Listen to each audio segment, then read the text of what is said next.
पहला क्वेश्चन है हमारा, रामायण काल से संबंधित प्रमुख ऋषियों के आश्रम एवं स्थान को सुमिलित करें। आपको एक साइड ऋषियों के आश्रम दिए गए हैं और एक साइड उसके स्थान दिए गए हैं, तो आपको सुमेलित करना है कि कौन से ऋषि का आश्रम किस स्थान में है। अगर आपको एलिमिनेशन मेथड के थ्रू बनाने आता है तो आप ज़रूर बनाएं, क्योंकि एलिमिनेशन अगर आपको एक दो ऋषियों के आश्रम याद है तो आप उससे अपना सही आंसर चूज़ कर सकते हैं आपके दिए गए ऑप्शन में से। जैसे सिद्ध बाबा का जो आश्रम है वो सीतामढ़ी में है। अब जैसे हम देखेंगे कि ए का 4 है ना, ए का 4, तो कौन से ऑप्शन में आपको दिखाई दे रहा है ए का 4? एक तो बी में है और एक सी में है, ठीक है, लेकिन ए और डी में नहीं है, तो ये तो हमारा आंसर नहीं होगा। अब हमको दो जो ऑप्शन है उसके बीच हमको अपना राइट आंसर चूज़ करना होगा, ठीक है। फिर उसके बाद हमारा जो महर्षि वामदेव आश्रम है वो अमृतधारा में है, ठीक है। तो कौन से ऋषि का आश्रम? महर्षि वामदेव का आश्रम है अमृतधारा में। तो अब आपको देखना है ऑप्शन में कि बी का 3 कहाँ दिख रहा है, बी का 3 दिख रहा है, ठीक है। फिर से यहाँ पर सी और बी में दिया है। आपको ऐसे भी ऑप्शन मिलेंगे जिसमें एक दो जो है ए और बी का दोनों में जो ऑप्शन है वो सेम रहेगा, तो कभी कभी आपको दो आंसर के बीच आपको सेलेक्ट करना पड़ेगा। अब हम जाए नेक्स्ट में चलते हैं, मुनि निदाद आश्रम। तो मुनि निदाद आश्रम है वो है जटाशंकरी गुफा में। कहाँ है ये? सी का 2। अब आपको देखना है कि सी का 2 किस में दिख रहा है।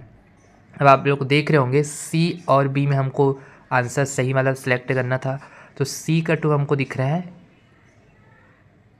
ऑप्शन नंबर बी में, ठीक है। तो यही हमारा क्या है, राइट आंसर है, ठीक है। तो आपको इसी मेथड के थ्रू अगर आपको आता है तो आपको अगर आपको ये सेम नहीं दिया, जैसे सी और बी में सेम दिया था 4 और 3 है ना, ए बी का ऑप्शन, तो आपको टाइम लगेगा।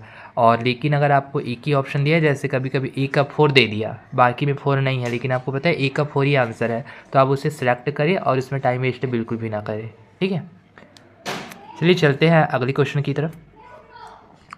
आपको इसमें इंग्लिश में भी दिया गया है, आप देख सकते हैं जो इंग्लिश मीडियम वाले हैं वो इसमें इंग्लिश में भी क्वेश्चन दिया है और ऑप्शन भी आपको दे दिया गया इंग्लिश में। दूसरा क्वेश्चन है हमारा, रायगढ़ में स्थित सिंगनपुर गुफा के संबंध में निम्न कथनों से सत्य कथन का चयन करें।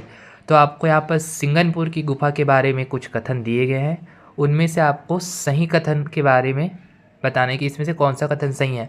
आपको क्वेश्चन पढ़ना अच्छे से आना चाहिए, आप जल्दबाजी में क्वेश्चन को मत पढ़िएगा, क्योंकि हम क्या करते हैं कि जल्दबाजी में हम जैसे ये पढ़ रहे हैं कि रायगढ़ में स्थित सिंगनपुर गुफा के संबंध में निम्न कथनों से सत्य कथन का चयन करें।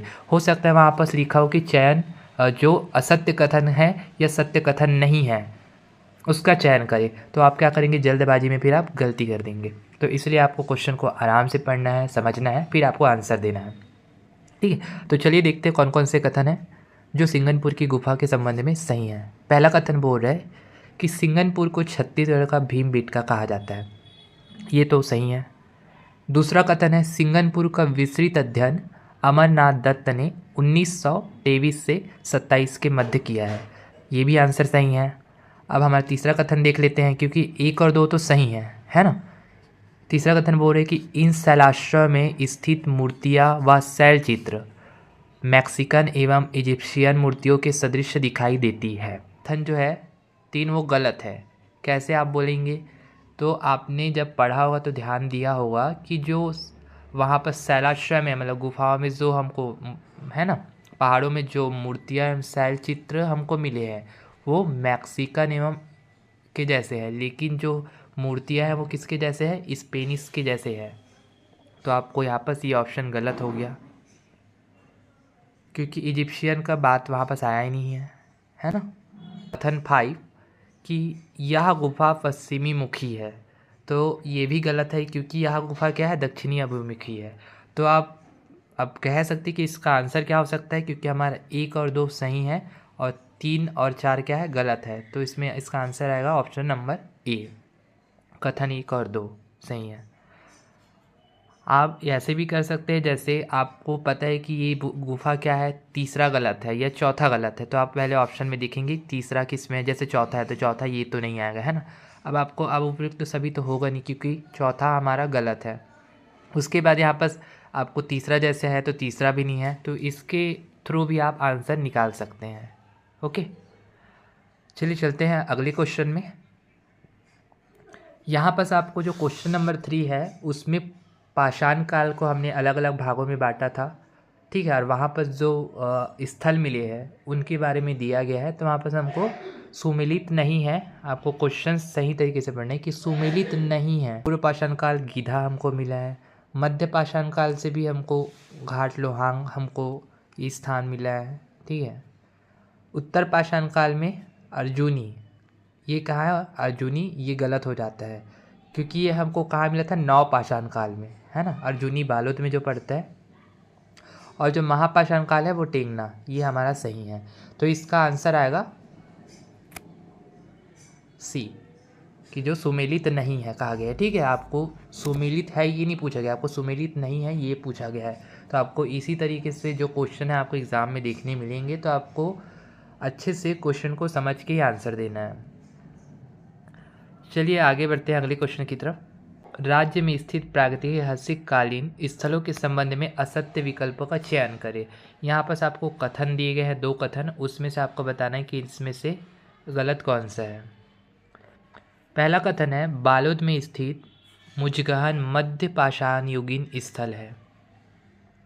दूसरा कथन बोल रहे हैं कि छोटे पेंडरमुड़ा जो कि रायगढ़ में स्थित है अपने शैल चित्रों के नाम से प्रसिद्ध है। तो आपको दोनों कथन अच्छे से पढ़ना है, फिर आपको नीचे के जो विकल्प है, ठीक है, ऑप्शन से हैं, उसमें से आपको राइट आंसर सेलेक्ट करना है। तो इसका आंसर क्या हो सकता है आप बताइए कि क्योंकि बालोद में स्थित मुंजगहन मध्य पाषाण युगीन स्थल है, जो गलत है, क्योंकि बालोद में स्थित जो मुजगहन है वो है, क्योंकि बालोद धमतरी के आसपास वाला जो अधिकतर इलाका है वो महापाषाणकालीन स्थल है, ठीक है। कौन सा स्थल है, महापाषाणकालीन, तो ये तो हमारा गलत हो जाता है। उसके बाद हम दूसरे की बात करें कि जो रायगढ़ में स्थित छोटे पेंडरमुड़ा है अपनी प्राचीन कब्रगाह के नाम से प्रसिद्ध है, ना कि शैल चित्रों के नाम से प्रसिद्ध है, ठीक है। तो हमारे यहाँ पर दोनों ही ऑप्शन क्या हो जाते हैं, गलत हो जाते हैं। तो यहाँ पर हमारा ऑप्शन नंबर जो सी है वो सही होगा, कि दोनों क्या है, असत्य है। नंबर 5 क्या बोल रहे हैं देख लेते हैं। ऐतिहासिक काल के दौरान छत्तीसगढ़ के संबंध में प्राप्त प्रमाण में से असत्य विकल्प का चयन करें। अब हमको फिर से इसमें असत्य विकल्प का चयन करना है। तो हमारा पहला विकल्प क्या बोल रहा है कि उत्तर वैदिक काल में बस्तर को दक्षिण द्वीप के नाम से जाना जाता था। दूसरा है कौशिकी ब्राह्मण ग्रंथ में विंध्याचल पर्वत का वर्णन है। तीसरा है इस काल में नर्मदा नदी को रेवा नदी के नाम से जाना जाता था। और हमारा जो लास्ट जो ऑप्शन है वो है प्रथम बार कौशल या दक्षिण कौशल का उल्लेख चाणक्य द्वारा रचित अर्थशास्त्र में मिलता है।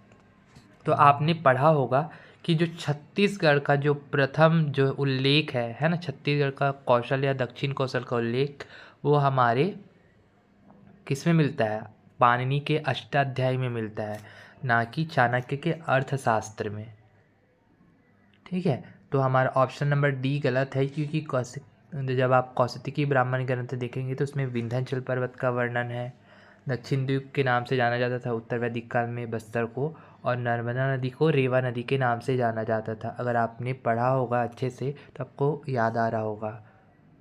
तो हमारा जो ऑप्शन नंबर डी है वो क्या है, गलत है।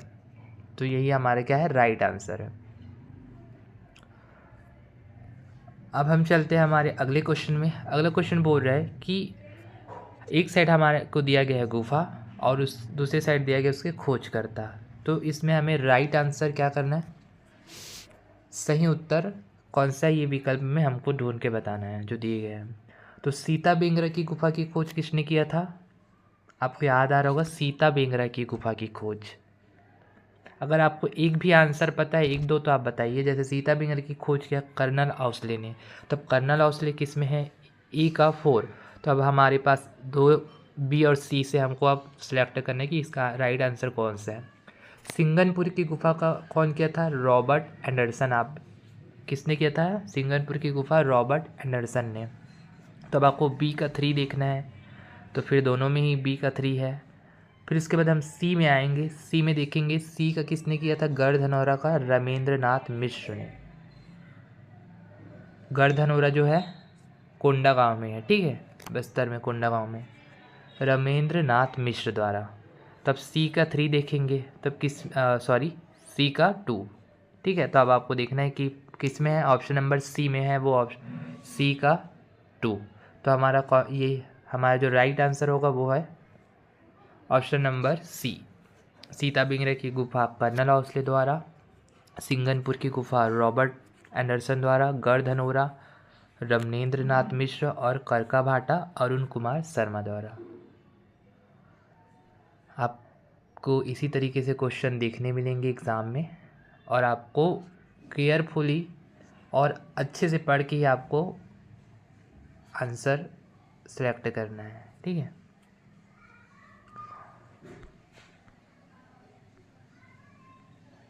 अगला क्वेश्चन है हमारा, क्या बोल रहा है देख लेते हैं अगला क्वेश्चन, कि प्रागैतिहासिक कालीन छत्तीसगढ़ से संबंधित निम्न सत्य कथनों पर विचार कीजिए। अब यहाँ पर बोले गए हैं सत्य कथनों पर। तो जो सर्वाधिक शैल चित्र है वो कबरा पहाड़ से है। सबसे लंबी गुफा बोतलदा है, सही है। प्राचीन गुफा सिंगनपुर की गुफा है। और एलियन के साक्ष्य, तो आपने पढ़ा होगा कि एलियन के साक्ष्य कांकेर में मिला है हमको, है ना।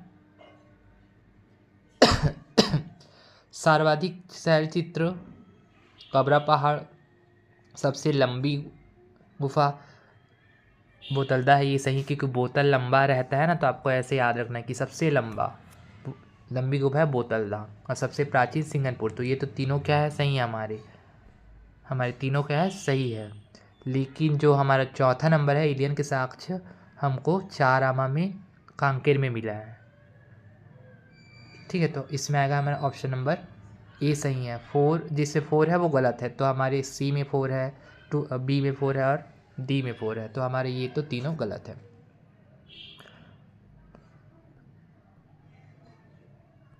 अगला क्वेश्चन देखते हैं। महाभारत कालीन स्थल के प्राचीन नाम एवं वर्तमान नाम को सुमेलित करें, ठीक है, प्राचीन नाम और उसके वर्तमान नाम को।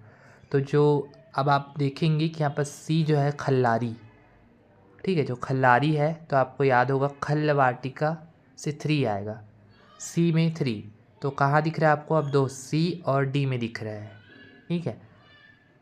मणिपुर, अगर आप बात करेंगे चित्रांगतपुर की, तो चित्रांगतपुर सिरपुर को कहा जाता था, ठीक है। बी का 4, अब आप देखेंगे बी का 4 किस में है, तो हमारे बी का 4 सी और डी में, हमारे डी में है।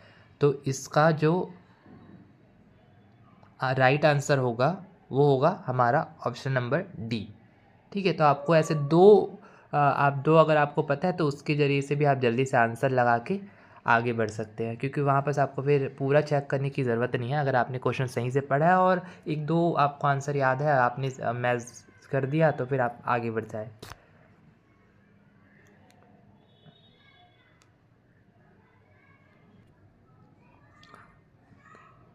उसके बाद अगला क्वेश्चन देखते हैं हम। अगला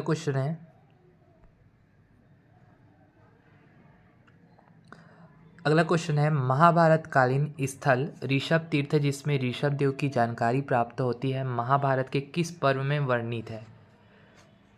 तो ये हमको मिलेगा भीष्म पर्व में, ठीक है। ऋषभ जो तीर्थ है वो हमको भीष्म पर्व में मिलेगा महाभारत के। अगला क्वेश्चन है, राज्य में बौद्धकालीन स्थल के संबंध में असत्य कथन का चयन करें। पहला कथन बोल रहा है बौद्धकालीन सिक्के तारापुर बालाघाट ठठारी से प्राप्त हुए हैं। दूसरा कथन, अशोक ने सिरपुर क्षेत्र में अनेक बौद्ध विहार का निर्माण करवाया था, जो गलत है, क्योंकि अशोक के द्वारा नहीं, महाशिव बालागुप्त अर्जुन के द्वारा, ठीक है, महाशिव गुप्त बालार्जुन के द्वारा ये क्या करवाया गया था, सिरपुर में अनेक बौद्ध विहार का निर्माण करवाया गया था, ना कि अशोक के द्वारा। तीसरा है डोकरा बाबा टीला कोंडागांव जिले के बोंगापाल में स्थित है, ये सही है। चौथा जो है डोंगरगढ़ आधुनिक काल के बौद्धकालीन स्थल जहां 6 फरवरी 1990 से अंतर्राष्ट्रीय बौद्ध सम्मेलन का शुभारंभ हुआ था। तो आपको डेट देखने से पता चल रहा है कि 1990 में नहीं 1992 से चालू हुआ था। तो ऑप्शन नंबर ये भी 4 भी गलत है हमारा जो कथन है। तो इसका जो दूसरा और चौथा गलत है, ठीक है। और इसमें असत्य कथन का चयन करना बोला है। तो फिर हमारे देखेंगे कि ऑप्शन में दूसरा और चौथा है कि नहीं। तो हमारा जो ऑप्शन नंबर डी है वो सही आंसर है। अगले क्वेश्चन में चलते हैं। राज्य में स्थित प्रमुख तीर्थंकर एवं उनसे संबंधित स्थानों के संबंध में सत्य कथन का चयन करें। तीर्थंकर के बारे में अब हमको बताना है, ठीक है। जो जैन धर्म में थे, ऋषभ देव से हमारे महावीर स्वामी तक के। तो वो बोला है कि सत्य कथन को बताइए, उनसे संबंधित सत्य कथन। पहला कथन है, बिलासपुर जिले में स्थित बूढ़ी खार प्रथम तीर्थंकर ऋषभ देव से संबंधित है। दूसरा, भाटागुड़ा 16वां तीर्थंकर शांतिनाथ से संबंधित स्थल है। तीसरा, पार्श्वनाथ का संबंध नकपुरा दुर्ग से है। और जो चौथा है, रायपुर जिला का आरंग पार्श्वनाथ एवं शांतिनाथ से संबंधित स्थल है। तो अब आपको इसमें से सही आंसर बताना है। आपको ABC नीचे आपको ऑप्शन दिया गया है। तो जो हमारा ऑप्शन नंबर 4 है वो गलत है, क्योंकि पहला तो हमारा सही है, क्योंकि बिलासपुर जिले में जो बूढ़ी खार है उसमें ऋषभ देव का है। भाटागुड़ा में शांतिनाथ है जो 16वें तीर्थंकर है, जैन धर्म पे उनसे संबंधित है। नकपुरा है दुर्ग का, वो हमारे पार्श्वनाथ जो है 23वें तीर्थंकर उनसे संबंधित है। लेकिन जो हमारा रायपुर जिला है वो महावीर स्वामी आपको याद और सुमतिनाथ से संबंधित है, ना कि पार्श्वनाथ से और ना ही शांतिनाथ से। तो हमारा जो राइट आंसर है वो आएगा ऑप्शन नंबर सी। 4 तो है नहीं, ठीक है। केवल 1 तो हो नहीं सकता, क्योंकि इसमें एक से ज़्यादा 2 से ज़्यादा ही आंसर सही है। तो हमारा 1 2 3 ऑप्शन सही है। नंबर 12, आपको कथन कारण दिए गए हैं जिसमें से आपको राइट आंसर सेलेक्ट करना है। कथन कह रहा है कि राज्य में बौद्ध धर्म सर्वाधिक रूप से व्याप्त थी। कारण है, बौद्ध दार्शनिक आनंद नागार्जुन का आगमन एवं सिरपुर जैसे स्थलों में बौद्ध गृहों की स्थापना हुई थी। तो इसके दोनों ही आंसर सही हैं, कथन और कारण, क्योंकि बौद्ध धर्म यहाँ पर विस्तृत था। क्योंकि कारण थे, यहाँ पर आनंद आए थे, जो दार्शनिक आनंद थे बौद्ध धर्म के वो आए थे, नागार्जुन आए का आगमन हुआ था। और सिरपुर में इन्होंने बौद्ध गृहों की स्थापना भी की थी, क्योंकि यहाँ पर बौद्ध धर्म में कुछ टाइम लोग बहुत विश्वास रखते थे। तो इसका जो आंसर है वो ये होगा। कथन और कारण दोनों सही हैं, और दोनों जो कारण है वो कथन की व्याख्या भी करता है। अगला क्वेश्चन है कि निम्नलिखित में से कौन सा स्थल पूर्व पाषाण काल से संबंधित है। ठीक है, तो बोल रहे कि पूर्व पाषाण काल से संबंधित है पूछा गया है। आपको क्वेश्चन घुमा के भी पूछ सकते कि पूर्व पाषाण काल से संबंधित नहीं है। तो जो अर्जुनी है, टेरम है और चितवा डोंगरी है, ये कहाँ है? अर्जुनी बालोद में है, और टेरम चितवा डोंगरी ये किस में आते हैं? नौ पाषाण काल में आते हैं। और जो सोनबरसा है वो आता है हमारे पूर्व पाषाण काल में। अगला क्वेश्चन है क्वेश्चन नंबर 14, छत्तीसगढ़ में मौर्य काल का प्रभाव रहा जिसके प्रमाण हमें निम्नलिखित रूप से प्राप्त हुए हैं। अब आपको देखना है इसमें कि ऑप्शन दिए गए हैं आपको ABCD, जिसमें से आपको सही आंसर चूज करना है। पहला है ठठारी से मौर्यकालीन रूप भाषक सिक्का प्राप्त होना। दूसरा, आरंग तथा गुर्जरा से गोंडगल श्रेणी के सिक्के प्राप्त हुए हैं। लक्ष्मण बेंगरा की गुफा से मौर्यकालीन 2 अभिलेख प्राप्त हुए हैं। और चौथा है कोरिया जिले के कोटाडोर से प्राप्त अशोककालीन मूर्तियाँ। तो इसमें से आपको बताएं कि छत्तीसगढ़ में मौर्य काल का प्रभाव रहा जिसके प्रमाण हैं। तो इस चारों में से कौन उसके प्रमाण है मौर्य काल के प्रभाव के? तो इसमें से आप देखेंगे कि जो पहला वाला जो दिया गया है कथन, ठठारी से मौर्यकालीन रूप भाषा सिक्का प्राप्त हुआ है, वो सही है। दूसरा है आरंग तथा गुर्जर से गोंडगढ़ श्रेणी के सिक्के प्राप्त किए गए, ये भी सही है। लेकिन जो तीसरा है वो गलत है, क्योंकि लक्ष्मण बेंगरा की गुफा से मौर्यकालीन नहीं, दो अभिलेख प्राप्त नहीं हुए हैं। मौर्यकालीन जो अभिलेख है वो हमको सीता बेंगरा और जोगी मारा की गुफा से प्राप्त हुए हैं, और जो कोरिया जिले के कोटाडोल से प्राप्त, क्यों कोटाडोल है वो हमारे एमसीबी में है, ना कि कोरिया में। ठीक है, तो इसके अकॉर्डिंग हमारा जो आंसर होता है वो आएगा बी, 1 और 2। निम्नलिखित कथनों को पढ़कर सही विकल्प का चयन कीजिए। आपके पास कथन दिए गए हैं जिसमें से आपको सही ऑप्शन का चयन करना है। पहला कथन है, संपूर्ण झारखंड सरगुजा जो है वो प्राचीन काल में मौर्य साम्राज्य में सम्मिलित था। सरगुजा क्षेत्र को प्राचीन काल में झारखंड के नाम से जाना जाता था। अशोक के कलिंग अभिलेख से इसकी पुष्टि होती है। अशोक के कलिंग अभिलेख से इसकी पुष्टि नहीं होती है। आप जब पढ़ेंगे तो आपको बताएगा कि जो अशोक ने जीता था इसके तो थे, लेकिन ये सब जो नाम है उसकी पुष्टि कलिंग में अभिलेख में बिल्कुल भी नहीं होती है। तो इसमें इसका आंसर आएगा 1 और 2। ठीक है, अगला क्वेश्चन है क्वेश्चन नंबर 16। मौर्यकालीन प्रस्तर नाट्यशाला के संबंध में सत्य विकल्प का चयन करें। जो प्रस्तर नाट्यशाला था, कहाँ था प्रस्तर नाट्यशाला? सीता बेंगरा की गुफा में था, है ना। तो आपको ये देखना है कि मौर्यकालीन पहला कथन है, उस इसमें से आपको 4 कथन दिए गए, उसमें से सही का चयन करना है। मौर्यकालीन प्रस्तर नाट्यशाला के अवशेष रामगढ़ की पहाड़ी में स्थित सीता और लक्ष्मण बेंगरा में मिले हैं।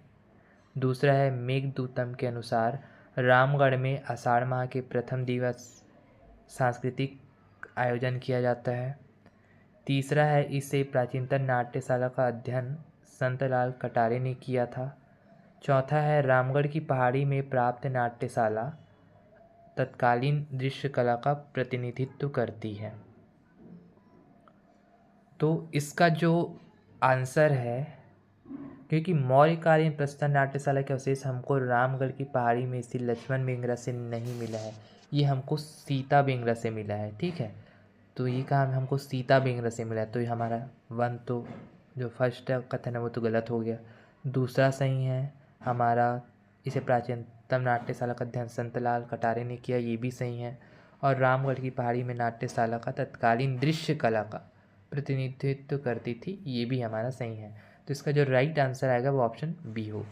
नंबर 17, सातवाहनकालीन प्राप्त सिक्के जो इस काल की जानकारी की प्रमुख स्रोत है के संबंध में असत्य कथन का चयन करें। अब आपको इसमें से कथन पढ़ना है और नीचे जो ऑप्शन है उसमें से सही का चयन करना है। असत्य कथन का मतलब असत्य कथन है जिसमें से आपको राइट आंसर का चयन करना है। पहला कथन है, बालपुर से राजा पुलवामी या पुलवामी का आवक्ष चांदी के सिक्के प्राप्त हुए हैं। मल्हार से वेदश्री लिखित शीशे के सिक्के प्राप्त हुए हैं। तीसरा है, मल्हार से राजा अपीलक के शीशे की 4 सिक्के प्राप्त हुए हैं। चौथा कथन है, सातवाहनकालीन रोम के सिक्के चकरबेड़ा से प्राप्त हुए हैं, जो विदेशों से व्यापार को इंगित करता है। तो इसका जो आप देखेंगे कि जो बालपुर से राजा पुलवामी का आवक्ष चांदी के सिक्के प्राप्त हुए हैं, ये गलत है, क्योंकि बालपुर से हमको राजा गौतमी पुत्र सातकर्णी के आवक्ष चांदी के सिक्के प्राप्त हुए हैं, ना कि पुलवामी के। हमारा सेकंड सही है, मल्हार से वेश्री का लिखित शीशे के सिक्के प्राप्त हुए हैं। चौथा जो है, मल्हार से राजा अपीलक के शीशे की 4 सिक्के प्राप्त हुए हैं, ये हमारा गलत। मल्हार से राजा अपीलक के नहीं, सतकर्णी के शीशे के सिक्के प्राप्त हुए हैं। अतः हमारा जो ऑप्शन नंबर सी है वो हमारा सही होगा। नेक्स्ट क्वेश्चन है, सातवाहन कालीन दामोदरहा नाला चट्टान लेख के विषय में क्या सही है? इस शिलालेख की भाषा संस्कृत है। शिलालेख में कुमार वरदस्सी के गोदान का उल्लेख मिलता है। इन्होंने अपनी आयु बढ़ाने के लिए ब्राह्मणों को 2 बार 1000 गाय दान में दी थी। यह शिलालेख गुंजी नामक स्थान पर स्थित है। तो हमारा जो ये शिलालेख है वो संस्कृत भाषा पे नहीं था, ये था हमारी प्राकृतिक भाषा में। ठीक है, तो हमारा ऑप्शन विकल्प ए गलत हो जाता है। सॉरी, जो कथन है वो गलत हो जाता है। शिलालेख में कुमार वरदस्सी के गोदान का उल्लेख है, ये सही है। 2 बार 1000 गाय दान किए ब्राह्मणों को, ये भी सही है अपनी आयु बढ़ाने के लिए। और ये हमको गुंजी नामक स्थान से प्राप्त किए, ये भी सही है। तो हमारा 2, 3, 4 जहाँ पर भी है वो क्या हो जाता है, सही हो जाता है। अब बाकियों में तो आप देख रहे होंगे कि जो पहला गलत है, तो आप फर्स्ट जहाँ जहाँ मेरे इस वजह से ए में फर्स्ट है तो ये आंसर नहीं होगा, बी में है तो ये भी आंसर नहीं, डी में है तो ये भी आंसर नहीं। अब बचता है सी, तो हमारा राइट आंसर होगा सी। ठीक है, अगला क्वेश्चन है, सातवाहन काल में प्रसिद्ध विद्वान मिश्रवासी टॉलमी ने छत्तीसगढ़ की यात्रा की थी। इन्होंने छत्तीसगढ़ का वर्णन किस रूप में किया है? ठीक है, तो आप सभी को पता चल रहा होगा कि जो छत्तीसगढ़ का वर्णन है, उन्होंने छत्तीसगढ़ को क्या कहा है, अधिष्ठी कहा है। ठीक है, टॉलमी ने इसे अधिष्ठी कहा है। और वेन सॉन्ग की ये है कि यह सलो करके आप जल्दी जल्दी में आंसर मत लाइए। ये थे हमारे वेन सॉन्ग की थी यात्रा के दौरान उन्होंने किया सलो किया। टॉलमी आपको कहा गया, तो टॉलमी ने अधिष्ठी कहा है। क्वेश्चन नंबर 20 क्या बोल रहे हैं देखते हैं। सातवाहनकालीन प्रमुख पदनाम को सूची 1 से 2 में मिलाइए। एक साइड आपको सातवाहनकालीन के पदनाम दिए गए, धावन, महानासिका, गणक, धावक करके। ठीक है, तो जैसे आपको याद होगा तो आप देखेंगे कि महानासिका से मतलब कुछ चीज़ हमारे नाक से जा रही है, तो आपको याद आएगा कि ये होता है भोजन बनाने वाला। अब गणक से आपको आएगा डी, गणना करने वाला। जैसे आपको पता नहीं धावक या लेखहारिका में से किसको डाकिया पत्रवाहक कहते हैं, तो आप ऐसे भी आंसर निकाल सकते हैं। अगर सी का आपको 2 याद है, महानासिका, नाक से खुशबू जाता है ना, खाने बनती, तो वही सी भोजनालय प्रबंधक आपका है, तो सी का 2। तो आप देखेंगे सी का 2 कहाँ पर है, जो सी का 2 है वो आएगा हमारे बी में, है ना, सी का 2। तो यही से हमको आंसर दिख रहा है कि इसका आंसर बी हो जाता है। लेकिन अगर आपको और भी आगे चेक करना है तो आप कर सकते हैं, बट अगर आपके पास टाइम नहीं है तो आप एक ऑप्शन से भी एक अगर आपको आंसर पता है तो उसके थ्रू भी आप ऐसे मैच द कॉलम, कथन कारण इसका आंसर निकाल सकते हैं। अब हम आगे चलते हैं हमारा अगले क्वेश्चन पे। अगला क्वेश्चन है, सातवाहनकालीन प्राप्त प्रतिमा के संबंध में सत्य कथन का चयन करें। तो इसमें हमको सही आंसर पता करना है। सत्य कथन है किसके बारे में, सातवाहनकालीन प्राप्त मूर्तियों के। यह प्रतिमा बिलासपुर के बुढ़ी खान नामक स्थान से प्राप्त हुई है। दूसरा है, यह विष्णु जी की लेख युक्त चतुर्भुज प्रतिमा है। यह प्रतिमा राजा वेश्री की जानकारी देती है। प्रजापति एवं भारद्वाजी नामक स्त्रियों के द्वारा इस मूर्ति का निर्माण करवाया गया है। तो इसमें से हमारे जो चारों के चारों जो कथन है वो क्या है, सही है। ठीक है, अगले क्वेश्चन पे चलते हैं। सुमेलित नहीं है, अब आपको दे ली गया है, अब इसमें सुमेलित नहीं है पूछा गया है। तो तेलीकोट, झाझापुरी, पिंडरवा और कोरबा, इसके बारे में आपको बताना है। तो इसका जो सही आंसर है सुमेलित नहीं है वो आएगा सी, पिंडरवा। कुषाणकालीन तो सिक्के मिले हैं, लेकिन वो क्या है, स्वर्ण के ना होकर हमको मिले तांबे के सिक्के मिले हैं। किसके, तांबे के सिक्के आपको याद रखना है। तो हमारा राइट आंसर आएगा पिंडरवा। अगले क्वेश्चन पे चलते हैं। गामस कोशलीय ब्राह्मी लिपि में उत्कीर्ण मुद्रा किस शताब्दी की है? जो गामस कोशलीय ब्राह्मी लिपि है उसमें उत्कीर्ण मुद्रा किस शताब्दी की कहा जा रहा है? तो इसका जो आंसर है वो आएगा ऑप्शन नंबर बी। ठीक है, क्योंकि ये 2री और 3री शताब्दी की, आपको याद रखना, जो गामस कोशलीय लिपि है ना,